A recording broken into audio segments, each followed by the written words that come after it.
Hello, and welcome to the Dance Physio Podcast, a podcast designed to explore ideas and foster discussion around dancer health and wellness. We're here to challenge the status quo, bridge the gap between dance science and the studio, and help change the landscape of the dance industry for the better. I'm your host, Erika Mayall, a dancer turned physiotherapist who is deeply passionate about leaving the dance world better than I found it. I'm so glad you're here. Let's get started. Hello, everyone, and welcome back to another episode of the Dance Physio Podcast. I am your host, Erika Mayall. Today, we are going to continue to talk about extension-based back pain in dancers. And so if you have not yet listened to episode 123, that was all about spondylolysis or spondylolisthesis, go back and listen to that one because that's kind of almost like part one of this series, and this is kind of a part two. So definitely make sure that you listen to that one and then come back and listen to today's episode. Because today I want to specifically talk about facet joint injuries and especially facet joint sprains and how we kind of differentiate them from other types of extension-based low back pain. But some of that background in terms of general extension-based back pain is in episode 123. So that's why it's kind of a little bit of a part one, part two, even though I didn't really label them that way. And they were not released back to back because I really wanted to throw in that episode on the adult dance convention that I was a part of. So hence the reason why there's a little bit of a gap between these, but they are meant to be a bit of a part one and part two.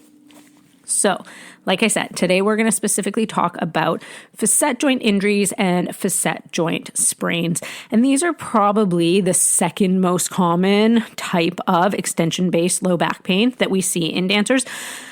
Although I actually see this quite frequently and maybe even see this more than we see the spondylolysis. In the literature and in research, spondylolysis and spondylolisthesis are considered the number one identifiable causes of low back pain or extension-based low back pain. But clinically, I actually probably see slightly more facet joint injuries. And that might just be a little bit of a bias of the population that I work with. So all of that to say that these are common injuries that we see in dancers as well. But they are different than the other injuries we talked about last time. That's more of a stress reaction type injury. This tends to be more of an acute sudden onset injury. And we'll get into that in a second. So, what is a facet joint? And you'll actually hear these called a lot of different things. These little joints have loads of different names. So they're actually called zygapophyseal joints, or sometimes you'll just hear them be called apophyseal joints. We abbreviate that a lot of times and call them Z joints instead of the zygapophyseal joints, or like I've been calling it, facet joint as well. There are other names. So there's a lot of different names for these specific joints, but it's all talking about the same things.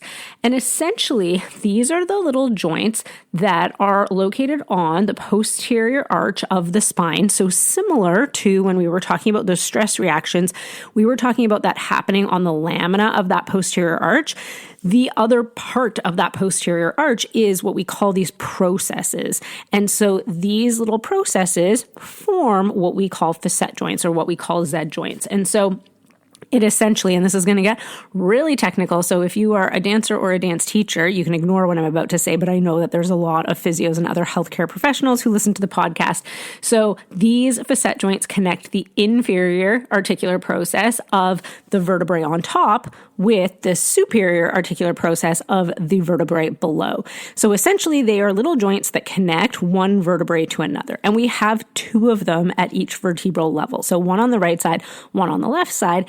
And then if we think about what the structure or the construction of the spine is, we have our vertebral disc, our intervertebral discs kind of in the center. So that's more at the anterior part of the spine, and those ones are central. And then on either side at the back, we have two facet joints. So one on the right side, one on the left side. And these facet joints happen at every level in our spine. So we have them up in our neck, we have them in our thoracic spine, we have them in our lumbar spine. I am mostly going to be talking about the low back today because, again, we're talking about this kind of extension-based back pain. Generally, we're talking about the lumbar spine, But what I'm going to talk about with facet joint sprains actually can happen at any facet joint in the body, and we do commonly see them in the neck as well. Less commonly so in the thoracic spine, although, again, they can happen there as well. So you'll probably hear me refer more to the low back, but just know that they can actually be happening at any facet joint in the body. So these little joints are actually synovial joints, and they are lined with hyaline cartilage, same as most of our other synovial joints in our body, and they're encased with a joint capsule. Again, similar to all the other joints in our body. So they're fairly small joints when we actually look at the spine and look at the size of these joints. But in terms of their structure, they are very, very similar in structure to a lot of other joints that we have in our body. So when we say synovial joint, that is a joint that has what's called a synovial membrane, and that basically the synovial fluid is sort of like lubrication for the joint. And then, like I said, they have cartilage and they have this joint capsule. So if we think about our hip joint or our knee joint or our ankle joint or literally most joints in our body, they have this same similar structure. So they are these synovial joints. I think a lot of times when people think about the back and we think about the spine, we think about it differently than a lot of other joints in our body. But when it comes to these facet joints, they are very similar to other joints in our body in that they are a synovial joint that's designed fairly similarly. Their function is a few things, but one of their main functions is to provide stability throughout the spine or throughout the back. And part of the way it does that is by allowing spinal movements to happen in certain directions. So these joints, when they glide against each other, and they can glide superiorly or inferiorly or in different directions, they help create and also limit spinal movement. So if we think about flexion or extension or rotation or side bending movements, so movements that we can make with our spine, these little facet joints are facilitating those movements, but they're also limiting those movements from being kind of excessive in through there. They also have a role in protecting some of the more vulnerable structures in our back, so specifically our nerves and our discs. So those are part of kind of more the nervous system, or at least the nerves are part of the nervous system. So they're considered of slightly higher importance to survival and things like that. And so these facet joints help to protect some of those structures. And they have a really important role in what's the best way of putting it? Load sharing, load mitigation, in terms of how they dissipate forces and how they control loading, especially in shearing directions or torsional directions. So when there's more of like torsion or rotation involved, these facet joints are really important in, again, controlling or like mitigating some of these forces. They do have a little bit of a shock absorption role as well, but the intervertebral disc in our spine, like our spinal discs, their main role or one of their main functions is much more shock absorption.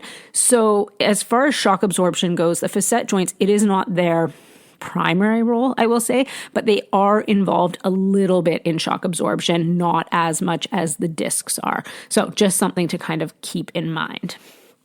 When we are talking about injuries to these specific joints, so to these facet joints, we can have what we would consider sprains, and that is probably what we see most commonly in dancer populations. And we can also have more degenerative issues or even arthritis that develops in these joints.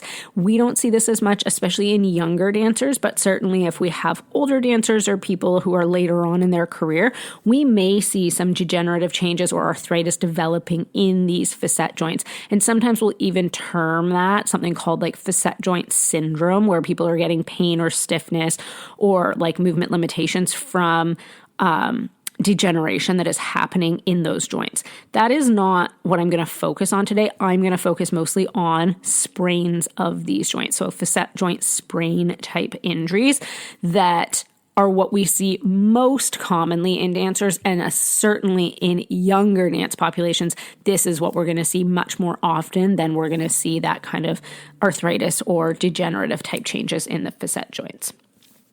So as far as sprains go, or when do we see these types of injuries kind of develop, or how do these happen? It is often from overload that is happening at a specific joint level.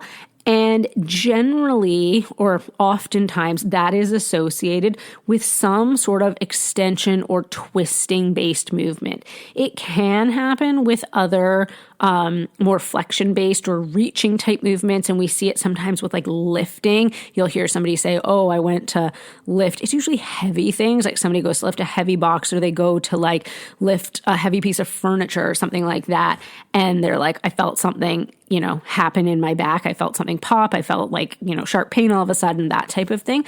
But in a dance population, more often than not, it has to do with kind of twisting and or extension based movements. And oftentimes when there's like a little bit of like an overload or a load going through them. So things I commonly hear or see are people who are doing some sort of like a partnering type move, or some sort of like a lift, like a group lift, or just something that's maybe like a little bit out of the norm of like regular movements. But we also sometimes see people present with these facet joint sprains where they've just done a fairly normal dance movement. Like one that I see, again, have like seen a few times recently, is people doing sort of like back bends, but like a big sweeping kind of like grand port de bras type, like as they are maybe coming from like a side bend into a back bend, and maybe they're in a bit of a lunge position. So there's just like a lot of extension rotation happening. That can certainly be a time when the back can be a bit vulnerable to these types of injuries. So they can happen with any movement, but it is often, like I said, sort of overloaded positions, and then often combined with twisting, extension, and or lifting type movements as well. In terms of presentation, like how do we know that this is what is injured, or when do we suspect that it is a facet joint injury? Generally, it's going to be like a sudden, usually pretty sharp and often very localized pain. So somebody goes to do one of these movements and they're like, ugh, I just felt something. And it usually makes people stop in their tracks. Like it's usually significant enough that somebody's going to stop for a second and be like, oh, I think I just did something to my back. And so again, it's usually sudden. It's usually pretty localized. More often than not, it's like a sharp-ish feeling. And quite often you're going to hear people report that they like heard something, or like felt the joint kind of like quote unquote pop, like that feeling of joint cavitation. Something like that is probably associated with it as well. Oftentimes with these people, right away they'll stop and think like, oh, I think I just did something to my back. But then they kind of move around and they're like, oh, okay, it like feels okay. It's not too bad. So they might continue dancing, or they may stop dancing, but then it will get increasingly more painful. And what often happens is, secondary to the facet joint sprain, we get like muscle spasm, kind of a protective response that happens, and the muscles in the low back or along the spine kind of tend to tighten up or go into spasm as a way of trying to protect that area. And then that leads to a lot of secondary stiffness. So a lot of times people will often report that their pain is worse later that same day, or even the next day. Like they wake up the next morning and they're all of a sudden feel like you can't really move, really stiff. The back feels like it's kind of seized up or gone into spasm. That is really common, that it is like sort of increasing pain. And I think a lot of people find that really, really alarming, because at the time of the injury, it maybe didn't feel so severe. They get that sudden kind of localized sharp pain, but then it's like, okay, it's not too bad. But then that increasing pain over the next, say, 12, 24, maybe even 36 hours. And that often makes people feel quite anxious or a little bit apprehensive of what's going on. And it's not uncommon that people will seek out medical attention and even go to the emergency room or things like that, because they're so worried about what has happened because of this kind of escalating pain response. But like I said, that is really, really, really typical. That is what we almost always see, is that we get this secondary kind of spasm and protection. And it is not a sign, or it's not correlated to the severity of the injury necessarily. It's just the body trying to figure out a way to like deal with this and protect this, if that makes sense. And then in terms of presentation, the other thing that we generally see is that it is usually pain with movement in a specific direction. So if we have a lot of muscle spasm going on, it could be painful to move in every direction because the muscles might just be so spasmy that they're limiting pain in all directions. But as far as the facet joint sprain goes, generally it is going to be a specific direction. So it may be forward bending, like flexion. It may be extension. It may be side bending or a combination of kind of rotation, side bending, but it's usually a specific direction. What people might report or might experience is that movements in every direction feel really like stiff or kind of limited and maybe a bit sore. But then there's one specific direction that feels more like sharp or pinchy or kind of a little bit more of like a acute type pain. And that's probably the facet joint. And then everything else is just the muscle kind of compensation or the muscle spasm around it that is what it is protecting against.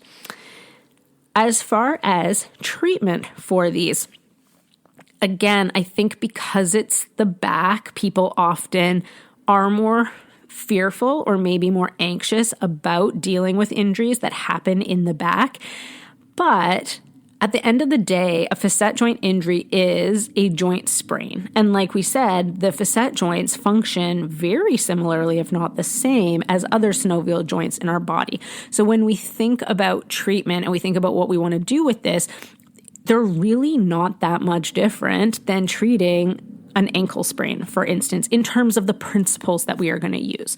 So we can still use those same principles of peace and love, that acronym that sort of accounts for like acute and subacute musculoskeletal injuries. We can still use that acronym of peace and love to guide our treatment of these facet joint injuries. If you're not familiar with the acronym of peace and love, I'm not going to break it down right now, but you can go back and check out episode 16, which was all about dancer first aid, and it breaks down what each of those letters in that acronym stand for. But it is essentially the acronym that we use to think about dealing with acute injuries and then subacute injuries as well.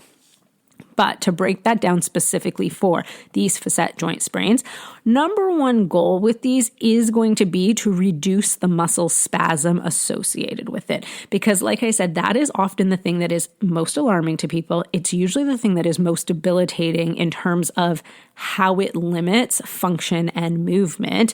And if we can decrease that muscle spasm and kind of break that cycle of muscle spasm, people are going to feel a lot better really quickly. The longer that spasm goes on for, the more kind of guarded movement patterns we see develop and things like that, and it can become a little bit of a more complex injury to deal with. If we can calm that down, kind of like as soon as possible, that is going to be most helpful. And so things that we might consider for addressing the muscle spasm part of things might be the use of heat, potentially the use of ice, but that would really just be from like a pain management perspective, not from, any sort of other perspective when we think about the peace and love acronym. But heat, oftentimes muscles in the back respond really, really well to. We might be looking at gentle massage techniques and whether that's somebody coming in for physiotherapy and we're doing hands-on treatment, or somebody using some sort of a tool at home themselves, whether that be like a ball rolling against the wall, possibly a foam roller. If it's not too acute, maybe even a massage gun, although sometimes that can be like a little bit too aggressive with these acute injuries. But anything that we can do to help decrease the muscle spasm. We are also going to utilize movement to help decrease the muscle spasm.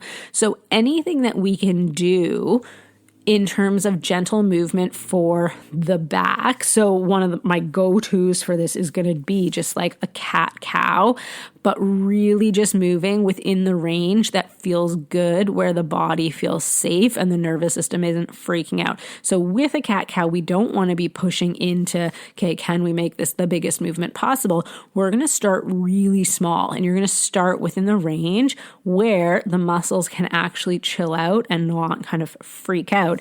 And you'll know if you've ever experienced this type of injury that if you go a little bit past where the muscles are sort of comfortable, they'll almost feel like they kind of like grab, or they'll try and like spasm again. So we want to stay away from those edges of the movement and stay where it feels comfortable. And when we do this frequently enough and we repeat these movements, we can then start to make the movement bigger and bigger, because the body and the nervous system realizes, oh, we actually don't need to be protecting this as much as we were protecting this. The muscles can chill out. They don't need to be spasming up and trying to like save the world or whatever it is they're trying to do. And that makes a massive, massive difference to then being able to allow the actual joint sprain to heal the way we want it to heal. So again, if we just think about those facet joints exactly the same as every other joint, we want to be introducing gentle movement within pain-free ranges. And for those facet joints, we want to think of all of the movements those joints do. So flexion, extension, side bending, and then also rotational type movements. So really working on introducing some of those basic movements. We might be working on stretches or muscle lengthening for muscles around the back. So sometimes we need to work on like the glutes and lengthen the glutes, but I will say more often than not, it is just working on getting the spasmy muscles to calm down and really working on super basic range of motion. We often don't need to do a lot of kind of aggressive stretching or things like that. And then we also want to think about strengthening some of the muscles around that area. And so we can think about the abdominal muscles, we can think about the back muscles, we can think about pelvic floor, we can think about the diaphragm. So all of the components of our core. And at the beginning, we might just be working on very basic activation of those exercises, keeping the back in a more neutral position. But as people progress through their rehab, we do want to start to challenge those muscles in the directions that are challenging for that facet joint. So again, oftentimes what we're seeing is this extension-based pain. So people are not loving that extension-based movement, or that's where the joint has been like most irritated. So at some point, as we progress through rehab, we do need to start to load them and strengthen them in some of these extension-based positions to get that strength back to be able to do back bends and do arabesques and do things in loaded positions in through there. Facet joint sprains are one of the injuries where manual therapy, so hands-on techniques, are really, really, really helpful. And so oftentimes we are doing hands-on techniques to work on restoring the mobility of those facet joints. So again, if they're limited or restricted within a certain direction or a certain movement, whether that be flexion or extension, there are different mobilizations and manipulations that we can do with hands that will really help to increase that movement and get that movement back. There are a lot of conditions that we can treat so effectively through hands-off treatments in terms of using more exercise-based modalities or even, telehealth and things like that. But in my clinical practice, I have found that facet joint injuries are one that really do respond well to and often need a little bit of hands-on kind of mobilization. That being said, we do still treat these via telehealth as well, because we can teach people to mobilize those joints themselves. And it's actually like there's a couple of mobilization techniques that work really, really well that people can learn to do themselves. But oftentimes we do need to restore some of those joint mechanics through some sort of like specific mobilizations and not just work on strengthening type exercises. And then finally, for treatment, we do want to look at sort of movement reeducation or postural reeducation. And this can come from a couple of different angles. One, if we've had people who've had a lot of that muscle spasm associated with the first acute injury, oftentimes we really need to work on retraining some of those kind of like guarding or protection patterns that might have emerged. And you've probably all seen people who have maybe had a low back injury or had some sort of an injury where it changes how they move, it changes how they walk, it changes their pelvic position or changes their rib cage posture because they've just learned to go into this kind of like protected or guarded type position. And so we might need to work on, finding neutral spine again and really kind of relearning or retraining some of those like basic movement patterns. And then we also may need to look at spinal segmental control and how that dancer is accessing different spinal movements. And I think I talked about this a little bit in episode 123 as well. But if we have a tendency to potentially not move super evenly through all the different vertebrae in the spine. And so maybe we hinge a lot at one particular level of the vertebrae, and then other areas of the spine aren't sort of doing their fair share of movement. So we have this uneven movement pattern. The area that's doing more work than what it potentially wants to be doing is always going to be a little bit more vulnerable to injury. And so we may need to look at, okay, how do we retrain some of this segmental movement through the spine, and whether that's into flexion or whether that's into extension, to make sure that we're getting as even movement as possible coming from each vertebral level, so that we don't have one area that's kind of taking over and then one area that's maybe not moving as well as it should be. So that's something we definitely want to look at. Again, it could have been something that was pre-existing before the injury, but oftentimes it is also something that develops as a protection pattern after the injury, because the body naturally is like, oh, well, it's painful when I extend through there, so I'm just not going to extend through there. And so it starts to kind of compensate. And that might be an okay strategy at the very beginning of an acute injury. It is not something that is going to serve you well in the long term. So we want to really look at retraining those and building back those kind of appropriate movement patterns as well. So that's kind of the difference between looking at a more kind of acute facet-based extension injury of the low back versus what we were talking about previously in episode 123, which was more of this overtraining, overloading, a stress reaction type injury. So they will both often present with pain with extension, but the mechanisms are different and how we go about treating them is slightly different as well.